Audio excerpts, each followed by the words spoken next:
Welcome to part 2 of converting fractions to decimals.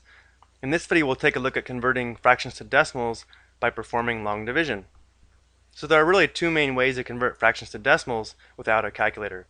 Number one is to convert the denominator to a power of 10 and then write the number using correct place value. This was covered in part 1. And the second way, covered in this video, is to perform long division. Remember that a fraction bar is just a division symbol. So if we have a over b, that's the same as a divided by b, and we can write it in this form to perform long division. Let's go ahead and give it a try.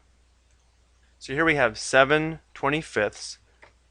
Again, this means 7 divided by 25. So if we want to perform long division, we'll set it up as 7 divided by 25. Now there aren't any 25s in 7, so remember what we can do is put a decimal point here, move it straight up into our quotient, and then we can start adding zeros. So now we can ask how many 25s are there in 70, and there's 2. 2 times 25 would be 50. Now we subtract. 70 minus 50 would be 20. Remember, as long as this difference is less than the divisor of 25, this digit up here is correct.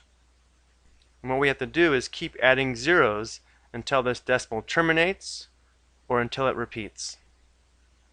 So we'll add another 0 here and bring it down. And now we have to ask how many 25s are there in 200? Well, I know there are 4 25s in 100, so that means there would be 8 25s in 200. 8 times 25 would be 200. Now we subtract.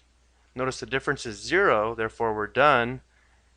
And this tells us that 7/25 in decimal form is 0.28, or 28 hundredths. Let's go ahead and try another. Here we have 2 over 5, which means 2 divided by 5. So to perform long division, we'll have 2 divided by 5. Again, there aren't any 5s in 2, so we'll add a decimal point, move it up, and start adding zeros. And now we can ask how many 5s are there in 20. There are 4 5s in 20.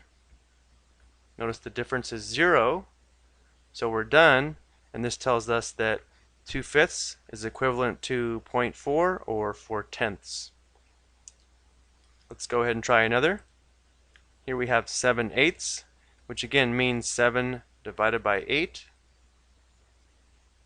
So in long division form, we'll have 7 divided by 8. There aren't any 8s in 7, so we add the decimal point, move it up, and we start adding zeros. How many 8s are there in 70? Well, I know 9 times 8 is 72. That's too many, so let's go with 8. 8 times 8 would be 64. And we subtract. 70 minus 64 would be 6. Again, notice 6 is less than 8, so this digit is correct. Add a 0 and bring it down. How many 8s in 60? Well, 7 times 8 would be 56. And subtract. That would give us 4. Add another 0 and bring it down. And now we ask how many 8s are there in 40. Well, there's exactly 5 8s in 40. 40 minus 40 would be 0. So we're done.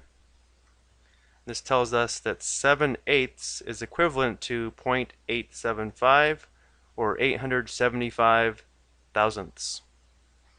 And let's go ahead and try one more. Here we have 3/11. Again, this means 3 divided by 11. We'll set this up in long division form. 3 divided by 11.